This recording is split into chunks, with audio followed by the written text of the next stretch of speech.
మన ప్రభువును రక్షకుడైన యేసుక్రీస్తు ప్రభు నామంలో మీకు అందరికీ వందనాలండి. దేవుడు మిమ్మును ఆశీర్వదించును గాక. ఆమేన్. చూడండి, రోమాపత్రిక 8వ అధ్యాయం. రోమాపత్రిక 8వ అధ్యాయం 28వ వచనాన్ని మనం చదువుకుందాం. దేవుని ప్రేమించు వారికి అనగా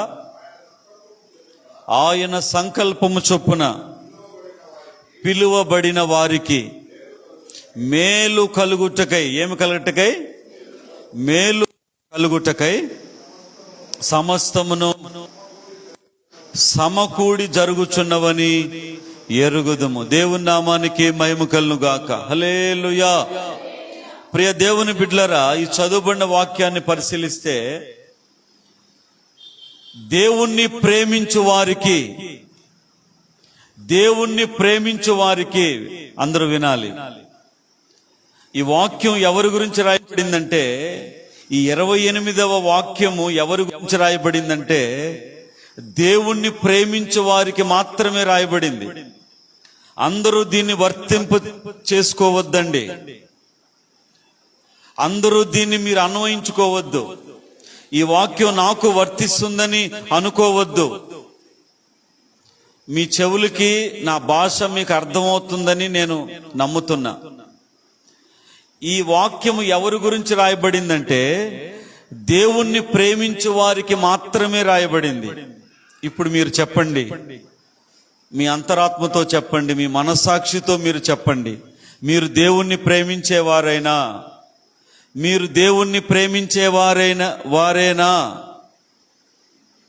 మీరు నిజంగా దేవుణ్ణి ప్రేమిస్తే ఈ వాక్యము మీరు వద్దన్నా అది నెరవేరుతుంది. దేవునికి స్తోత్రం. హల్లెలూయా, హల్లెలూయా. ప్రియ దేవుని బిడ్డలారా, చాలా విచారం దేవుణ్ణి నమ్ముకుని లోకాన్ని ప్రేమిస్తారు. చాలా బాధ దేవుణ్ణి నమ్ముకుని లోకములో ఉన్న వాటిని ఎక్కువగా ప్రేమిస్తుంటారు. ఈ లోకము దానిలో ఉన్న సమస్తం గతించిపోయేదని 25-10 సార్లు వింటూ ఉన్నాము. అయినా కూడా లోకాన్ని విపరీతంగా మనము ప్రేమిస్తుంటాం. అన్ని జనుల కంటే ఎక్కువగా మనము ప్రేమిస్తుంటాం. ప్రియులారా, అన్ని జనులు చూడండి, వాళ్ళకున్న నగలు, నట్ర, చీరలు, బంగారం, ఐశ్వర్యం, డబ్బు, హోదా, అధికారం, కార్లు, బంగళాలు, ఇవన్నీ చూసి చాలా ఆనందపడుతుంటారు, గర్విస్తుంటారు, అహంకారంతో ఉంటారు. అబ్బా మేము గొప్ప అనుకుంటారు. వాళ్ళకున్న కులాన్ని బట్టి మా యొక్క పుట్టుకే గొప్పదంటారు, మా జన్మమే గొప్పదంటారు, గొప్ప కులములో పుట్టామంటారు, అసలు మీది ఒక పుట్టుకేనా అంటారు. వాటన్నిటిని బట్టి వాళ్ళు అతిశయిస్తుంటారు, వాటిని ప్రేమిస్తుంటారు. మరి దేవుని బిడ్డలమైన మనము, సత్యాన్ని ఎరిగిన మనము, దేవుని జ్ఞానాన్ని ఎరిగిన మనము, వీటన్నిటినీ మనం ప్రేమిస్తే ఇక వాళ్ళకి మనకి తేడా ఏంటండి? వాళ్ళకి మనకి ఏంటి డిఫరెన్స్? ప్రియులారా, మనం రక్షణ పొంది, మారు మనసు పొంది, పశ్చాత్తాపడి, పాపక్షమాపణ పొంది, బాప్తిజం తీసుకొని, జీవంగల దేవుడైన యేసు ప్రభువుని నమ్ముకొని ఇంత చేసి వాళ్ళు ఎలా బతికితే మనం అలా బతికితే ఇక అంతా ఒకటే కదా. వాళ్ళు దేవుణ్ణి ప్రేమించరు.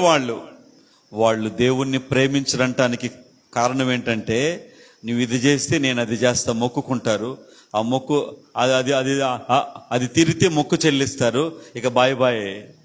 మళ్ళీ బాధలు వస్తే మొక్కుకుంటారు, మళ్ళీ మొక్కు తీరుస్తారు, మళ్ళీ బాయ్ బాయ్ చెప్పేస్తారు. మనదట్ట కాదు కదా. కూర్చున్నా, నుంచున్నా, ఊపిరి తీసినా, ఊపిరి వదిలినా, కళ్ళు మూసినా, కళ్ళు తెరిచినా, పగులైనా రాత్రైనా, ఈ ఊరైనా ఏ ఊరైనా ఎక్కడున్నా దేవునికి సంబంధించిన వాళ్ళం. హల్లెలూయా చెప్పండి. Hallelujah. We are belongs to God, we are for God. మనం దేవుని వారము, దేవుని మనుషులము. కాబట్టి దేవుణ్ణి ప్రేమించాలి మనం. దురదృష్టవశం ఏంటంటే దేవుని బిడ్డలు దేవుణ్ణి ప్రేమించడంలా ప్రియులారా, విపరీతంగా డబ్బుని, విపరీతంగా బంగారాన్ని, ఐశ్వర్యాన్ని ప్రేమిస్తున్నారు. వాటిని నువ్వెప్పుడు ప్రేమించకుండా ఉంటావో అప్పుడు అవి నీ దగ్గరికి విస్తారంగా వస్తాయి. ఆమేన్ చెప్పండి. నువ్వు డబ్బుని, బంగారాన్ని, ఆస్తులను నువ్వు ఎప్పుడు చీకొడతావో అప్పుడు అవి నీ దగ్గరికి వస్తాయి. ఎప్పుడు వాటి నువ్వు ప్రేమిస్తావో నీకు అవి దూరమవుతా ఉంటాయి. అర్థం చేసుకున్న వాళ్ళకు అర్థం చేసుకున్నంత. కాబట్టి మనము దేవుణ్ణి ప్రేమించాలి. ఎవరిని ప్రేమించాలి? చెప్పండి చెప్పండి, ఎవరిని ప్రేమించాలి? మన దేవుణ్ణి మనం ప్రేమించాలి. మన దేవుడు జీవం గల దేవుడు, మన దేవుడు పరిశుద్ధుడు, మన దేవుడు నీతిమంతుడు, మన దేవుడు సత్యవంతుడు, మన దేవుడు మాట్లాడే దేవుడు, ఈ సృష్టి అంతటిని చేసిన దేవుడు, 6 దినాల్లో సృష్టి మొత్తాన్ని కంప్లీట్ చేసిన దేవుడు, మాట మాత్రము చేత సమస్తం కలుగజేసిన వాడు. ఆయన అధికారం ఆధిపత్యం ఆయనదే. పైన ఆకాశమందును భూమి మీదను భూమి కిందను ఆయన తప్ప వేరొక దేవుడు లేనే లేడు అని సెలవిచ్చిన వాడు. రోషం కలిగిన దేవుడు, సర్వ సైన్యాధిపతి అయిన దేవుడు.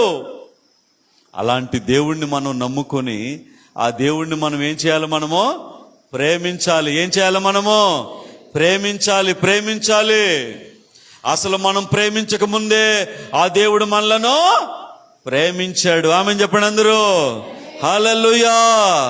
అసలు ఆయన ఎవరో మనకి తెలియకుండానే ఉన్నప్పుడే ఆయన మనలను ప్రేమించాడు. మన కోసం పరలోకం నుండి దిగి వచ్చాడు. మన కోసం దెబ్బలు తిన్నాడు. మన కోసం రక్తం చిందించాడు. మన కోసం ప్రాణం పెట్టాడు. మన కోసం అనేక శ్రమలు అనుభవించాడు. మనల్ని ఆయన ప్రేమించాడు. బైబిల్ ఏం చెప్తుందో మీకు తెలుసా? మనం ఇంకను చెడ్డవారమై ఉండగానే ఆయన మనలను ప్రేమించాడు. ఆమేన్ చెప్పండి. ఎవరైనా మంచి వాళ్ళని ప్రేమిస్తారు, అవునా కాదా? చెప్పండి, అవునా కాదా? మంచి వాళ్ళని, బాగా చదువుకున్న వాళ్ళని, బాగా మంచిగా ఉండే వాళ్ళని గౌరవిస్తారు, ప్రేమిస్తారు. చెడ్డవాళ్ళని ఎవరు ప్రేమిస్తారు?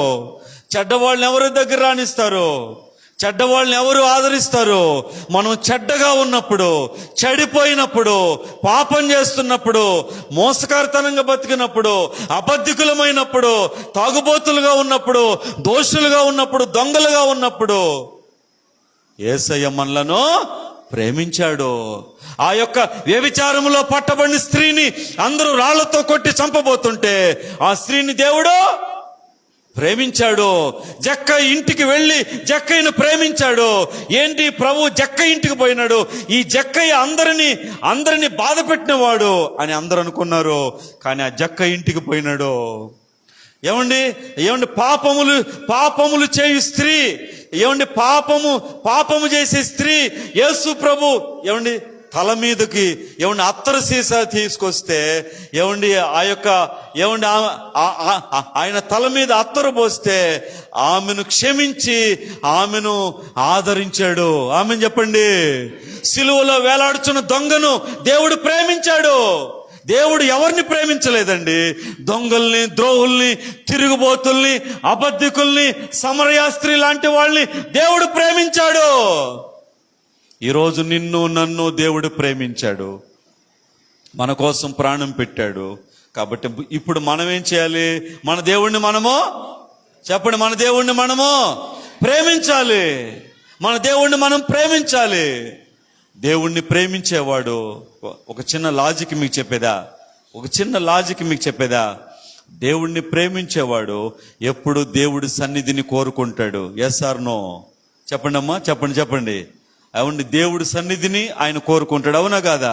అవునా? ఇప్పుడు ఇద్దరు ప్రేమించుకుంటున్నారు అనుకో, వాళ్ళు ఎప్పుడెప్పుడు కలుసుకుందామా, ఎప్పుడెప్పుడు మాట్లాడుకోవాలా, ఏకాంతంగా ఎప్పుడెప్పుడు ఇద్దరు ఉండాలా అనుకుంటారా లేదా? చెప్పండి, అనుకుంటారు లేదా? ఇద్దరు వ్యక్తులు ప్రేమించుకుంటున్నారు అనుకో, ఎప్పుడెప్పుడు మేము కలుసుకోవాలి, ఎప్పుడెప్పుడు మేము మాట్లాడుకోవాలి, ఎప్పుడెప్పుడు ఏకాంతంగా మేము మాట్లాడుకోవాలి. ఆమె దగ్గర అతను ఉండాలని, అతని దగ్గర ఆమె ఉండాలని వాళ్ళు యాజ్ యూజువల్గా. ఎందుకంటే వారిద్దరి మధ్యన ఏముంది? చెప్పండి, ఏముంది? ప్రేమ ఉంది. ఇప్పుడు నువ్వు దేవుణ్ణి ప్రేమించేదానివైతే, దేవుణ్ణి ప్రేమించేవాడివైతే ఎన్నాళ్ళైంది నువ్వు సంఘానికి వచ్చే? దేవుణ్ణి ప్రేమించేదానివైతే మందిరానికి వచ్చి ఎన్నాళ్ళైంది? సంఘానికి వచ్చి ఎన్నాళ్ళైంది? Are you loving God? నువ్వు దేవుణ్ణి ప్రేమిస్తున్నావా? చీట్ చేస్తున్నావా? నువ్వు దేవుణ్ణి ప్రేమించేదానివైతే ఆయన సన్నిధిని కోరుకుంటావు కదా, ఆయనతో ఉండడానికి ఇష్టపడతావు కదా, ఆయన సన్నిధిలో కనపడడానికి ఇష్టపడతావు కదా. నా మాటలు అర్థమవుతున్నాయి కదా? నేనేమన్నా తప్పుగా నేను మాట్లాడుతున్నానా? నువ్వు ఆయన్ని ప్రేమించే దానివైతే ఎప్పుడెప్పుడు నా దేవుని సన్నిధికి వెళ్తాను. దావీదేమంటున్నాడు? దుప్పి నీటి వాగుల కొరకు ఆశపడినట్లు దేవా నీ సన్నిధికి నేను ఎప్పుడు వచ్చేదను, నీ సన్నిధిలో నేను ఎప్పుడు కనపడేదను, నా ప్రాణము తృష్ణగొనుచున్నది. ఈరోజు ఆ తృష్ణ ఉందా? మాంసం ఎప్పుడు తినాలి, చేపలు ఎప్పుడు తినాలి, ఏమండి మంచిగా బజారుకి ఎట్ట పోవాలి, ఎట్లా ఉండాలి, ఎట్ట చేయాలి, ఏమండి వీటి మీద తృష్ణ ఉంది కదా. మరి దేవుని సన్నిధి మీద నీకు తృష్ణ లేదు, దేవుని సన్నిధి మీద నీకు ఆశ లేదు, దేవుని సన్నిధి మీద ఆసక్తి లేదు, మరి ఆయన మీద నీకు ప్రేమ ఎక్కడుంది? ప్రేమ ఎక్కడుంది? ఆయన మీద నీకు ప్రేమ ఎక్కడుంది? నువ్వు ఆయన్ని ప్రేమించేదానివైతే, ఆయన్ని ప్రేమించేవాడివైతే ఆయన సన్నిధికి పరిగెత్తుతావు కదా, పరిగెత్తుకుని వస్తావు కదా, ఆశతో వస్తావు కదా, ఆసక్తితో వస్తావు కదా, వెంబడిస్తావు కదా. కాబట్టి మీరు దేవుణ్ణి ప్రేమించేవారైతే మీకు దేవుడు మేలు చేయటానికి ఇష్టపడుతున్నాడు. ఆమేన్ చెప్పండి. హల్లెలూయా, హల్లెలూయా. ఇక్కడ ఏం రాయబడిందంటే దేవుణ్ణి ప్రేమించు వారికి, దేవుణ్ణి ప్రేమించు వారికి. సెకండ్ ఏంటి? ఆయన సంకల్పము చొప్పున పిలువబడిన వారికి. హల్లెలూయా చెప్పండి. ఆయన సంకల్పం చొప్పున, ఆయన ఉద్దేశము చొప్పున, ఆయన ఆలోచన చొప్పున పిలువబడిన వారు. ఈరోజు మనలందరినీ దేవుడు పిలిచాడా లేదా? నిన్ను నన్ను దేవుడు పిలిచాడు. పిలవమట్టే మనం అందరం ఇక్కడ ఉన్నాం, లేకుంటే మనం ఎందుకుంటామండి? ఆయన మనల్ని పిలిచాడు, ఆయన మనల్ని ఎన్నుకున్నాడు, ఆయన మనల్ని కోరుకున్నాడు. తన నిత్య రాజ్యానికి వారసులు చేయటానికి దేవుడు మనల్ని ఎన్నుకున్నాడు, దేవుడు మనల్ని పిలుచుకున్నాడు. ప్రియ దేవుని బిడ్డలారా, దేవుడు నిన్ను నన్ను పిలిచాడు. పిలవమట్టి ఇక్కడున్నాం, లేకుంటే తప్పులు చేయటం మనకు తెలియదా? పాపం చేయటం మనకు రాదా? సినిమాలకు వెళ్ళటం, షికార్లకు పోవడం, హ్యాపీగా లోకంలో ఎంజాయ్ చేయడం మనకి చేత కాదా? మనకు అలవాట్లేదా? మనకి రాదా? హ్యాపీగా ఈ లోకంలో ఏమండి ఉన్న డబ్బులతో ఎంజాయ్ చేస్తూ బతకడం మనకి తెలియదా? దేవుడు మనల్ని పిలుచుకున్నాడు, దేవుడు మనల్ని ఎన్నుకున్నాడు. పరిశుద్ధులు నివసించే రాజ్యం, దేవదూతలు సంచరించే రాజ్యం, దేవుడు ఉండే రాజ్యం. అటువంటి నిత్య రాజ్యానికి వారసులుగా చేయడానికి దేవుడు మనల్ని ఎన్నుకున్నాడు, పిలుచుకున్నాడు. కాబట్టి మనలందరినీ దేవుడు పిలిచాడు. ప్రియ దేవుని బిడ్డలారా, ఆ పిలుపుకు లోబడి మనం బ్రతకాలి. ఆమెన్ చెప్పండి. చాలా మంది పిలుపును గుర్తించడంలా ప్రియులారా. అందుకే ఇక్కడ ఏం రాయబడిందంటే దేవుణ్ణి ప్రేమించే వారికి, ఆయన సంకల్పం చొప్పున పిలువబడిన వారికి. చూడండి ఆ మాట ఏముందంటే కిందే ఉంది, మేలు కలుగుటకై సమస్తమును సమకూడి జరుగుచున్నవని ఎరుగుదుము. దేవుడికి స్తోత్రం కలుగునుగాక. మేలు కలుగుటకై సమస్తము అనేది అండర్లైన్.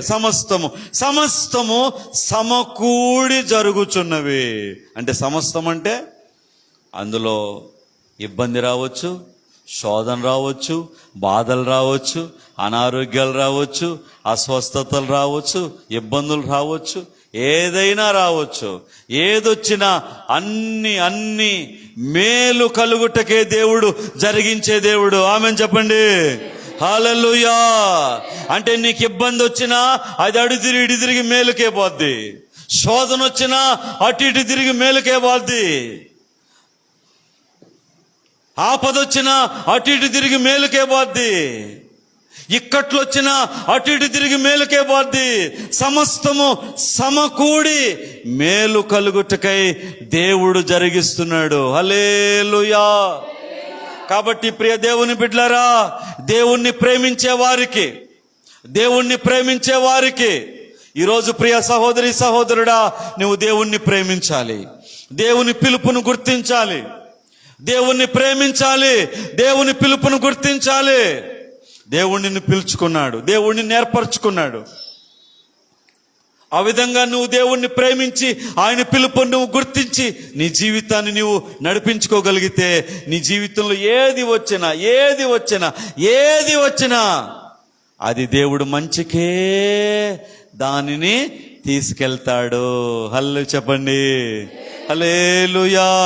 పాస్టర్ గారు వీళ్ళందరూ నన్ను వదిలిపెట్టేశారు పాస్టర్ గారు, భయపడొద్దు, అది కూడా నీ మంచికే. పాస్టర్ వ్యాపారంలో బాగా నష్టం వచ్చేసింది పాస్టర్ గారు, భయపడొద్దు, అది నీ మంచికే. పాస్టర్ గారు చిన్న యాక్సిడెంట్ అయింది పాస్టర్ గారు, ఇదిగో హాస్పిటల్లో ఉన్నారు, భయపడొద్దు, అది నీ మంచికే. అదేంటి పాస్టర్ గారు, యాక్సిడెంట్ హాస్పిటల్లో ఉంటే మంచిదంటారేంది అని అడిగింది ఒక ఆమె. అప్పుడు అన్నాను, ఏమ్మా మీరేదో ప్రయాణం పెట్టుకున్నారు. అవును పాస్టర్ గారు, ఇంకో 2 రోజుల్లో మేము ప్రయాణం, చాలా దూరం వెళ్ళాలి, మేము ఆ ప్రయాణానికి మమ్మల్ని మేము సిద్ధపరచుకుంటున్నాం. ఈ లోపల యాక్సిడెంట్ అయింది పాస్టర్ గారు, హాస్పిటల్లో ఉన్నాం. ఆ ప్రయాణంలో మీరు వెళ్ళకూడదని దేవుడే దీన్ని మీకు అనుమతి ఇచ్చి మిమ్మల్ని ఆపాడు. హల్లెలూయా చెప్పండి. హల్లెలూయా. అదే గనక యాక్సిడెంట్ అవ్వకపోతే మీరు ఆ ప్రయాణం అయ్యే వెళ్తారు, అక్కడ మీరు ఆపదలో చిక్కుకుంటారు, ఇబ్బందుల్లో ఆడ పడతారు. అందుకని దేవుడే మీకు చిన్న యాక్సిడెంట్ అనుమతి ఇచ్చి దాన్ని క్యాన్సిల్ చేపించేశాడు. అంటే మన జీవితంలో ఏది జరిగినా అది మన మంచికే మన దేవుడు చేస్తాడు. మంచికి దేవుడు, ఏది జరిగినా మంచికే, ఏది జరిగినా మంచికే. ఈ వాక్యం ఎవరికి వర్తిస్తుంది? అందరికీ కాదు.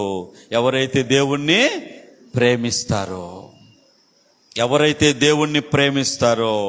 ప్రియ సహోదరుడా, డబ్బు దేవుడు రెండు నీ ముందు పెడితే నువ్వేం చేస్తావు? దేవుడు కావాలంటావా, డబ్బు కావాలంటావా? దేవుడితో సమానంగా దేవుడు డబ్బును పెట్టాడు. అందుకే సిరికి దేవుడికి మీరు దాసులుగా ఉండలేరు. అంటే దేవుడితో సమానంగా డబ్బును పెట్టి దేవుడు అడుగుతున్నాడు, సిరికి దేవుడికి మీరు దాసులుగా ఉండలేరు. ఉంటే సిరికైనా ఉండాలి, అంటే డబ్బుకైనా ఉండాలి, లేకుంటే దేవుడికైనా ఉండాలి. ఈ రోజులందరూ సిరికి దాసులుగా ఉన్నారు, డబ్బుకి దాసులుగా ఉన్నారు, డబ్బుకి దాసోహం వాళ్ళు చేస్తా ఉన్నారు. ప్రియ దేవుని బిడ్డలారా, కాబట్టి మనమేందంటే దేవుణ్ణి ప్రేమించాలి. దేవుణ్ణి ప్రేమిస్తే, ప్రియ తమ్ముడు దేవుణ్ణి ప్రేమించు. భార్యని ప్రేమించమని ఉంది కదా పాస్టర్ గారు, భార్యని ప్రేమించాలి. భార్య కంటే ఎక్కువగా దేవుణ్ణి మనము ప్రేమించాలి. భార్య మాట వినాలా పాస్టర్ గారు? వినాలి, కానీ అన్నీ వినకూడదు. అదేంటి పాస్టర్ గారు? చాలా జాగ్రత్తగా వినాలి. యోబు గనక భార్య మాట వినుంటే, చెప్పండి, యోబు గనక భార్య మాట వినుంటే యోబు చరిత్రకారుడయ్యేవాడా, గొప్పవాడయ్యేవాడా? యోబు గ్రంథం అనేది రాసి ఉండేదా? భార్య మాట వినుంటే యోబుని నమ్మిన దేవుడే ఓడిపోయేవాడు. నా యోబు చూడు, నా మనిషి చూడు, నా భక్తిపడు చూడు అని ఎవరి గురించి అయితే దేవుడు చెప్పాడో, ఆ యోబు గనక భార్య మాట వినుంటే అవుట్, అతనైపోయేవాడు, దేవుడు కూడా ఓడిపోయేవాడు. కాబట్టి భార్యని ప్రేమించాలి, భార్య మాట వినాలి. జాగ్రత్త, ఏది వినాలో ఏది వినకూడదో ప్రతి జాగ్రత్తగా ఉండాలి. కాబట్టి భార్యని ప్రేమించాలి, దేవుడి కంటే కాదు. బిడ్డలను ప్రేమించాలి, దేవుడి కంటే కాదు. మనుషులందరినీ మనం ప్రేమించాలి, దేవుడి కంటే కాదు. అన్నాడు సంఘంతో మాట్లాడుతున్నాడు, నీ మొదటి ప్రేమ కోల్పోయినావు నువ్వు. మొదట్లో నువ్వు ఎలా ఉన్నావు? మొదట్లో ఎంత నమ్మకంగా, విశ్వాసంగా ఉన్నావు, ఎంత విధేయతగా ఉన్నావు, నన్ను నువ్వు ఎంత ప్రేమించావు. ఈరోజు ఆ మొదటి ప్రేమ పోయి చివరి ప్రేమకు వచ్చింది. మొదటి ప్రేమ ఎవరెవరికి ఇచ్చేస్తున్నావు నువ్వు? ప్రియ స్నేహితులారా, నువ్వు దేవుణ్ణి ప్రేమించే దానివైతే నీ జీవితంలో ఏది జరిగినా అది మంచికే పోద్ది, మేలుకే పోద్ది. ఒక్క ఉదాహరణ ఇస్తాను. పరిశుద్ధ గ్రంథంలో యోసేపు అనే వ్యక్తి ఉన్నాడు. యోసేపు అనే వ్యక్తి ఉన్నాడు. అతడు చిన్న వయసు నుంచి చాలా కష్టాలు పడ్డాడు, చాలా బాధలు పడ్డాడు. ఎవరి చేత? సొంత అన్నదమ్ముల చేతే చాలా కష్టాలు పడ్డాడు, చాలా ఇబ్బందులు. అతన్ని కొట్టారు, హింసించారు, గాయపరిచారు, గోతిలోకి తోశారు, చివరికి అమ్మి వేశారు, తల్లిదండ్రులకు దూరం చేశారు. ఏమండి, యాకోబు ఏడ్చాడు, అయ్యో నా కుమారుడా అని ఏడ్చాడు, కన్నీరు కార్చాడు, దుఃఖపడ్డాడు, ఎంతో బాధపడ్డాడు. అయ్యో నా కుమారుణ్ణి సింహం తినేసిందంట, పులులు తినేసిని అని అయ్యో అని ఆ గుడ్డలు పట్టుకుని ఏడ్చాడు ప్రియులారా. అయితే యోసేపు ఐగుప్తు అనే ఆ దేశంలో ఏమండి చాలా కష్టాలు పడుతున్నాడు, బాధలు పడుతున్నాడు. అయితే ఏమండి అతను చేయని తప్పుకు అతని మీద నేరం మోపమడి అతను జైల్లో పడ్డాడు, అన్ని శ్రమలు అనుభవించాడు ప్రియులారా. అయితే వాటన్నిటిలో కూడా యోసేపు దేవుణ్ణి ప్రేమించాడు. ఆమెన్ చెప్పండి, హల్లెలూయా, హల్లెలూయా. అన్ని కష్టాల్లో కూడా దేవుణ్ణి ప్రేమించాడు. ఈ రోజుల్లో మనుషులకి కష్టాలు వస్తే దేవుణ్ణి ప్రేమిస్తారా? కష్టాలు వస్తే దేవుణ్ణి ప్రేమిస్తారా? కష్టాలు వస్తే దేవుణ్ణి ప్రేమిస్తారా? ఇదిగో నేను మందిరానికి పోతున్నాను, నేను కానుకలు కొడిస్తున్నాను, ఇదిగో నాకు ఇన్ని కష్టాలు వచ్చేసినాయి, ఇన్ని బాధలు వచ్చేసినాయి, ఎక్కడున్నాడు దేవుడు, నేను మందిరానికి నేను పోను, ఇది నేను అట్టుండను ఇట్టుండను, ఏదేదో మాట్లాడుతుంటారు.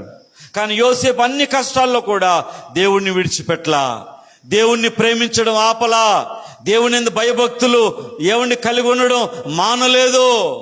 ఎందుకంటే అతను దేవుణ్ణి ప్రేమించాడు. రెండోది, ఆయన సంకల్పంలో పిలువబడ్డాడు. చిన్నప్పుడే అతను ఒక దేవుడు దర్శనమిచ్చాడు.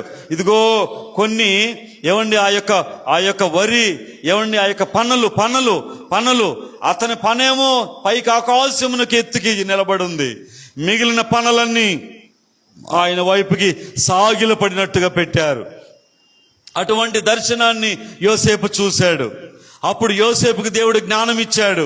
ఇదిగో ఆ నిలువబడిన ఆకాశం ఎత్తుకు నిలువబడిన పన ఎవరో కాదు, నీవే. నీ సైడ్కి సాగిల పడిన పనులు ఎవరో కాదు, నీ అన్నలే. అవునా ప్రభా? అవును. ఆ నిలవబడిన పన నీది, ఆ సాగిల పడిన పనులు నీ అన్నలే. అంటే ఏదో ఒక రోజు నీ అన్నలందరూ నీకు సాగిల పడతారు. అలా సాగిల పడేటట్టు నేను చేస్తాను. హల్లెలూయా చెప్పండి, హల్లెలూయా. ఆ దర్శనం వచ్చింది. అతను అమాయకుడు, అతను ఏమన్నా అమాయకమైన వాడు, అమాయకుడు. అన్నా రాత్రి నాకు కల వచ్చిందన్నా. ఏంటా కలరా? నా పనేమో ఆకాశం అంత ఎత్తుంది, మీ పనులన్నీ నాకు సాగిల పడ్డాయి. దేవుడు మాట్లాడుతున్నాడు, అన్నా ఆకాశం ఎత్తుకుని నిలబడే పనేమో నేనంట, నాకు సాగిల పడిన పనులేమో మీరంట. ఏదో ఒక రోజు మీరంతా నాకు సాగిల పడతారంట అనగానే వాళ్ళకి చిర్రెత్తుకు వచ్చింది, కోపం వచ్చేసి, మేము నీకు సాగిల పడతామా? అసలు నువ్వెంత, నీ బతికెంతని? అసలు మొదటి నుంచి నువ్వు తల్లిదండ్రులు నిన్ను ప్రేమిస్తున్నారా? తల్లిదండ్రులు నువ్వంటేనే ఇష్టం, మేమంటే ఇష్టం లేదు. కాబట్టి ఏదో ఒక రోజు నీ ఎంత తేలుస్తామనుకున్నారు వాళ్ళు అడవికి వేటకు పోయినారు. వాళ్ళ నానేమో యోసేపుని అన్నలకు ఆహారం ఇచ్చి పంపించాడు, ఇతనేమో అన్నం తీసుకుని అడవికి పోయినాడు. వాళ్ళ మనసులో పుట్టబెట్టుకుని ఇక ఇతను వచ్చినప్పుడు ఇక దొరికాడు, చిక్కాడని అతన్ని కొట్టి గాయపరిచి హింసించారు. ఏమండి, గోతిలోకి దోసి అమ్మేశారు. చూడండి ప్రియులారు, ఎన్ని కష్టాలు, ఎన్ని బాధలు. అన్ని బాధల్లో కూడా దేవుణ్ణి ప్రేమించాడు. చూడండి, దేవుణ్ణి నమ్ముకోవటం అంటే ఏమండి, సంతోషములో, ఆనందంలో, మేలు కలిగినప్పుడు, ఏమండి మంచిగా అన్ని ఉన్నప్పుడు, బాగా మేలు జరుగుతున్నప్పుడు స్తోత్రం అంటే అదేం భక్తి అండి, అదేం భక్తి. యోబేమన్నాడు, యోబే చదువుకోండి, యోబేమన్నాడు, దేవుడంటే మేలు పొందటమేనా, కీడు పొందటం కాదా? యోబు అన్నాడా లేదా? దేవుడంటే మేలులేనా, కీడు కాదా? మూర్ఖురాలాగా నువ్వు మాట్లాడుతున్నావు, ఓ అవతలకే అన్నాడా లేదా? ఈ రోజుల్లో మేలులు జరిగితేనే మందిరమా, మేలు జరిగితేనే ప్రార్థనలా, మేలు జరిగితేనే దేవుడా? ఆ లెక్క నువ్వు దేవుణ్ణి అసలు ప్రేమించేదానివేనా? దేవుణ్ణి ప్రేమించేవాడువేనా? అన్నాడు యోసేపు. ఇన్ని కష్టాల్లో నిరీక్షణ లేదు, ఆశ లేదు. జైలు నుంచి ఎవడు విడిపిస్తాడో, జామీన్ ఎవడిస్తాడో తెలీదు. ఆ జైల్లో 2 దొంగలు ఉన్నారు. వాళ్ళిద్దరూ కూడా ఏమండి, ఇద్దరికి ఒకేసారి కలలు వచ్చినాయి. వాళ్ళు తెల్లారి లేచి వాళ్ళు ఆ కలలు ఆలోచించుకుంటా ఉన్నారు. యోసేపు వాళ్ళని అడిగాడు, అయ్యా ఏంది మీరు అట్టున్నారంటే, యోసేపు రాత్రి మాకు కలలు వచ్చినాయి అన్నారు. ఏంటా కళ అంటే ఒకడు చెప్పాడు, ఏంటా కళ అంటే వాడు చెప్పాడు.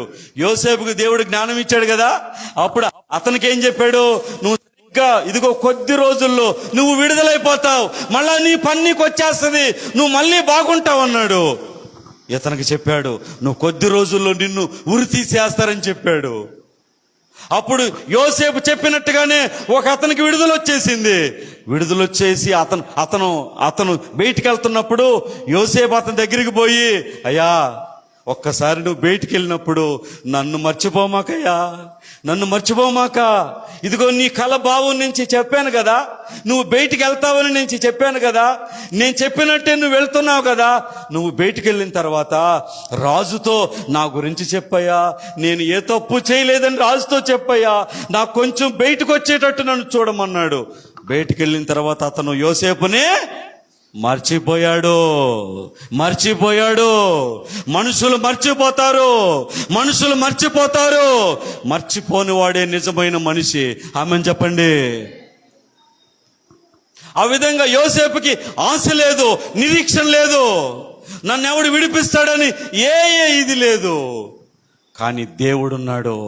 ఎందుకంటే దేవుణ్ణి యోసేపు ప్రేమిస్తున్నాడు. ప్రియ సహోదరి, నువ్వు దేవుణ్ణి ప్రేమిస్తున్నావా? ఆనాడు పేతురు యేసు ప్రభు సిలువ వేయబడిన తర్వాత పేతురు మళ్ళా వలలు వేయటానికి వెళ్ళిపోయాడు. అప్పుడు పునరుద్ధానుడైన క్రీస్తు పేతురు దగ్గరికి వచ్చి అడుగుతున్నాడు, పేతురు నువ్వు నన్ను ప్రేమిస్తున్నావా అని అడుగుతున్నాడు. మళ్ళీ వల ఎందుకు వేస్తున్నావు? అప్పుడు వలలు విడిచిపెట్టి వచ్చావు కదా, మళ్ళీ నువ్వు వల ఎందుకు వేస్తున్నావు? ఇవన్నీ అడగటంలే, ఒకటే మాట, పేతురు నువ్వు నన్ను ప్రేమిస్తున్నావా? ఈరోజు ప్రియ సహోదరుడా, దేవుణ్ణి మనము ప్రేమించాలి. చాలా మంది దేవునితో ఆడుకుంటున్నారు, గేమ్ ఆడుతున్నారు, దేవునితో గేమ్ ఆడుతున్నారు, చర్చితో గేమ్ ఆడుతున్నారు, దేవునితో గేమ్ ఆడుతున్నారు. దేవునితో ఆడుకోవద్దు, ఇది అగ్నిది, కాలిపోతారు. దేవుడి స్తోత్రం, హల్లెలూయా. ఇది అగ్ని ప్రియులారా, అగ్నిది. చాలా మంది చర్చిని చీల్చేస్తారు. నిన్న మొన్న జూలియస్ గారు నేను ఒక వ్యక్తి గురించి అనుకున్నాం. చర్చిలు చీలవడం, చర్చీలు పక్కన చర్చీలు పెట్టడం, ఇది ఏమాత్రం క్షేమమో కాదు. చర్చితో గేమ్ ఆడకూడదు, పాస్టర్ గారితో గేమ్ ఆడకూడదు, దేవునితో గేమ్ ఆడకూడదు. ఇది గేమ్ కాదు. పాలిటిక్స్ అనేది గేమ్ అది. ఇతని మీద ఏ నింద మోపాలి, ఏ సోషల్ మీడియాలో ఇతని గురించి ఏ విధంగా చేయాలి, ఎట్లా ఇతని డిగ్రేడ్ చేయాలి, అంత గేమ్ అది. పొలిటికల్ గేమ్ ఆడతారు. ఆ గేమ్లో ఒకళ్ళు నెగ్గతారు, ఒకళ్ళు వాడతారు. కానీ ఇది దేవుడు ప్రియులారా, ఇక్కడ గేమ్ ఆడకూడదు, బహు జాగ్రత్తగా ఉండాలి. ఇక్కడ ప్రియులారా, దేవుణ్ణి మనం హృదయపూర్వకంగా ప్రేమించాలి. అలా నువ్వు ప్రేమించగలిగితే నీకు ఏది జరిగినా, నీ జీవితంలో ఏది వచ్చినా, ఏది కలిగినా, ఎంత ఇబ్బంది వచ్చినా, అది అటు తిరిగి మేలే దేవుడు నీకు చేస్తాడు. ఆమేన్ చెప్పండి. హల్లెలూయా. యోసేపు జీవితంలో వచ్చిన కష్టాలు, యోసేపు జీవితంలో వచ్చిన ఇబ్బందులు, యోసేపు జీవితంలో వచ్చిన ఆపదలు, యోసేపు జీవితంలో లేచిన శత్రువులు అటు తిరిగి యోసేపును ప్రధానమంత్రి స్థాయికి తీసుకొని పోయినాయి. యోసేపు ప్రధానమంత్రి అయ్యాడు. యోసేపు ప్రధానమంత్రి అయ్యాడు. ప్రియ దేవుని బిడ్డలారా, ఆలోచించండి. ఆ యోసేపు అనే పేరులో ఏమన్నా బలం ఉందేమో మనకు తెలియదు. ఈ యోసేపు కూడా తమిళనాడుకి చెప్పండి ముఖ్యమంత్రి అయ్యాడు. ఆ జోసెఫ్లో ఏమన్నా బలం ఉందేమో, అదే నేను ఆలోచించా. కాబట్టి మనం దేవుణ్ణి ప్రేమించాలి, దేవుని యందు విశ్వాసం ఉంచాలి, దేవుని యందు నమ్మకంగా ఉండాలి, దేవుణ్ణి ప్రేమించాలి ప్రియులారా, దేవుణ్ణి ప్రేమించాలి. దేవుని కంటే ఏది ఎక్కువ కానే కాదు. First God, next anything. మొట్టమొదట దేవుడు, అంతే. నీ జీవితంలో మొదటి స్థానం దేవుడు, దేవుడు, దేవుడు. ఆ విధంగా నీవు నడవగలిగితే నీ జీవితంలో ఏది జరిగినది దేవుడు మంచికే చేస్తాడు, మేలుకే చేస్తాడు. ఇబ్బంది వచ్చిందా, ఏమైనా పొలం వేసావా, మొత్తం పోయిందా, ఏం భయపడమాక. దేవుడు నీకు ఆ తర్వాత ఏదో దాచి పెడతాడు. ఆమెన్ చెప్పండి. హల్లెలూయా, హల్లెలూయా. ఆ మధ్యన పడమట ఒకళ్ళు పొగాకు వేసున్నారు. వాళ్ళకి 5 ఎకరాలు లీజుకు తీసుకేస్తే మొత్తం పోయింది ప్రియులారా. వాళ్ళు నాకు వేరే రూపంలో పరిచయం, నాకు మొత్తం పోయింది. వచ్చి వాళ్ళు కన్నీరు పెట్టుకుని, అయ్యా 5 ఎకరాలు లీజుకి వేసాం, పొగాకు మొత్తం పోయింది, లీజే కట్టలేకపోయినాం, అసలు మాకేమి మిగలలేదు, మా కష్టమంతా పోయిందని బాధపడ్డారు. భయపడమాకండి అని ప్రార్థన చేశా. ఆ తర్వాత వాళ్ళు తెలిసిన వాళ్ళు ఎవరో తెలంగాణలో ఏమన్నా ఒక చోట వాళ్ళు ఉంటున్నారు ప్రియులారా. అప్పుడప్పుడే సెల్ ఫోన్లు అప్పుడప్పుడే వచ్చినాయి. అప్పుడు ఇదిగో ఇట పొలం అంతా పోయింది, లీజు కూడా కట్టలేకపోయినాం, అసలు మేము చాలా ఇబ్బందులు ఉన్నాం అంటే వాళ్ళు తెలంగాణలో ఉన్న వాళ్ళు అన్నారంట, సరే ఇక్కడికి రాండి ఏదో ఒకటి పని చేసుకుందరన్న అంట. అప్పుడు వీళ్ళు ఇక్కడ ఉండలేక ఏమైనా మోటాములు అన్నీ సర్దుకుని అక్కడ పోయినారు. అక్కడ పోయిన తర్వాత దేవుని కృపలో చిన్న కూల్ డ్రింక్ షాపు చిన్నది పెట్టుకుంటారంట. చిన్నది కూల్ డ్రింక్ షాప్ పెట్టుకుంటారంట. ఆ కూల్ డ్రింక్ షాపు ఎంత ఆశీర్వదించబడ్డారంటే, ఏమండి 10 మంది బళ్ళు ఐసులు తయారు చేస్తూ, ఐసులు ఏమండి చిన్నవన్నీ ఆరెంజ్లు ద్రాక్షలన్నీ వీళ్ళే తయారు చేస్తూ అవన్నీ ఏమండి సప్లయర్స్కి ఇస్తూ పెద్ద వ్యాపారం అయిపోయి లక్షలు సంపాదించారు. హల్లెలూయా చెప్పండి. అదే కనుక పొగాకులోనే ఏదో ఒక 10,000 మిగిలిందనుకో, ఇక్కడే ఉండేవాళ్ళు కదా. ఆ పొగాకే చేసుకుంటూ ₹1 ₹10 అట్టే ఉండేవాళ్ళు. అది నష్టం రామట్టి దేవుడు వాళ్ళని అక్కడికి తీసుకెళ్ళి లక్షాధికారులను దేవుడు చేశాడు. దేవుణ్ణి ప్రేమిస్తే నీ జీవితంలో ఏది జరిగినది దేవుడు మంచికి తిప్పుతాడు. కాబట్టి ప్రియ సహోదరి, దేవుణ్ణి ప్రేమించో. నువ్వు దేవుణ్ణి ప్రేమిస్తే దేవుని సన్నిధిని కోరుకుంటావు. నువ్వు దేవుణ్ణి ప్రేమిస్తే దేవుడి కోసం ఏదైనా చెయ్యాలని తప్పిస్తావు. దేవుడికి స్తోత్రం. హల్లెలూయా, హల్లెలూయా. ఈ సంవత్సరం ఏదో హోసన్న వాళ్ళ సాంగ్స్ లో కూడా ఉంది, నీ కొరకు ఏదో ఒకటి చెయ్యాలని, ఏదో ఒకటి నీకు చెయ్యాలని అనే పదం వాళ్ళు పెట్టారు. అవును ప్రియులారా, దేవుణ్ణి ప్రేమించేవాడు ఏమనుకుంటాడంటే, ఏదో ఒకటి దేవుడి కోసం నేను చెయ్యాలి. దేవుణ్ణి ప్రేమించేవాడు అనుకుంటాడు. అటొచ్చి కూర్చుని దైవజనుడి మీద నిందలు మోపి వెళ్ళిపోయేవాడు దేవుణ్ణి ప్రేమించేవాడు కాదు.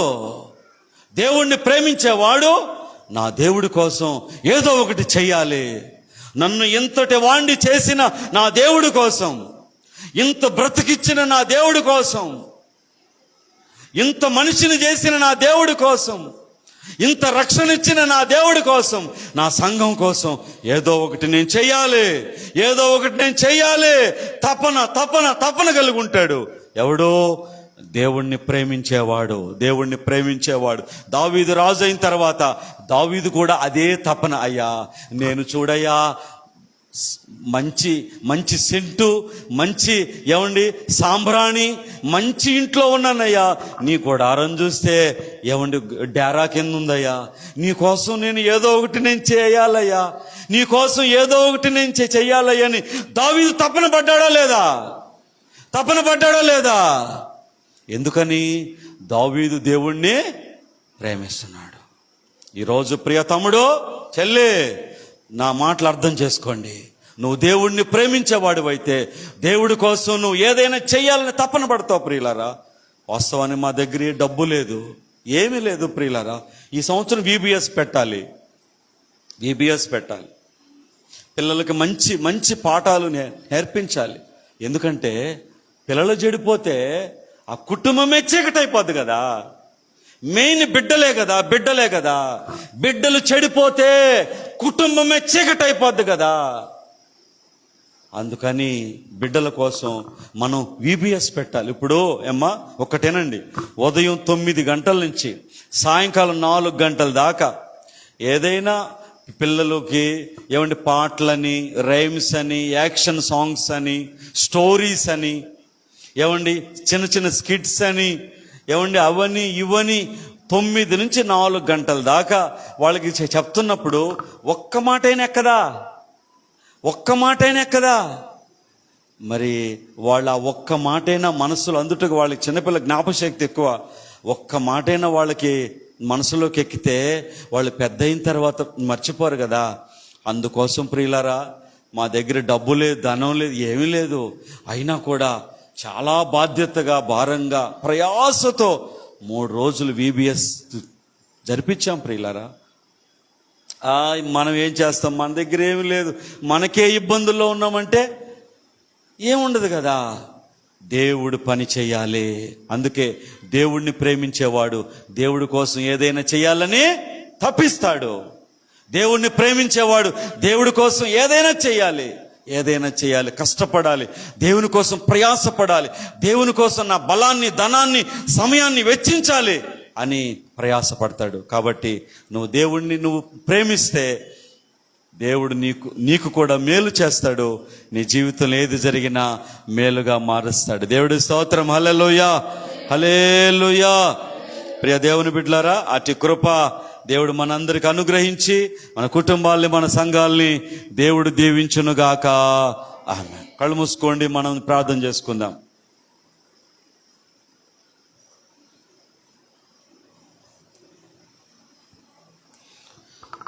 ప్రార్థన చేసుకుందాం. దయగల దేవా మీకు వందనాలు, కృపగల దేవా మీకు వందనాలు. ఇంతవరకు కూడా దేవా మీ యొక్క మాటలు మేము వినడానికి, అయ్యా నిన్ను ప్రేమించే వారికి, నీ సంకల్పం చొప్పున పిలువబడిన వారికి సమస్తం మేలు కలుగుటకై దేవుడు జరిగించుచున్నాడని రాయబడిన మాటను ప్రభు మేము నేను ధ్యానించాం. యోసేపు జీవితాన్ని మా మధ్యకు మీరు తీసుకొస్తున్నారు దేవా, నీకు వందనాలు. యోసేపు ఎలాగైతే కష్టాల్లో, బాధల్లో, ఇబ్బందుల్లో కూడా నిన్ను ప్రేమించాడు, అందును బట్టి యోసేపు నీవు గొప్పవాడిగా చేశావు, ప్రధానమంత్రి స్థాయికి నువ్వు తీసుకుని పోయావు. దేవా నీకు వందనాలయ్యా. నిన్ను కూడా మేము ప్రేమించాలి అయ్యా. సంతోషములో, ఆనందములో అయ్యా ఎంతో మేలు జరిగినప్పుడు మాత్రమే కాదు, ఇబ్బందులు, ఇరుకుల్లో, శోధన, బాధల్లో కూడా నిన్ను ప్రేమించేవాడిగా, నిన్ను ప్రేమించేదానిగా మమ్మల్ని చేయండి. ఈ వాక్యాన్ని మా అందరి జీవితాల్లో వర్తింపచేయండి. మమ్మల్ని అందరినీ బలపరచండి. ప్రతి ఒక్కరికి దేవుని గురించిన తెలివి, దేవుని గురించిన జ్ఞానము, దేవుని గురించిన వివేచన, గ్రహింపు బిడ్డలందరికీ మీరు దయచేయండి, ఆశీర్వదించండి. కృతజ్ఞతలు మీకు చెప్తూ యేసు క్రీస్తు నామంలో వేడుకొని ప్రార్థిస్తున్నాము పరమ తండ్రి. ఆమేన్.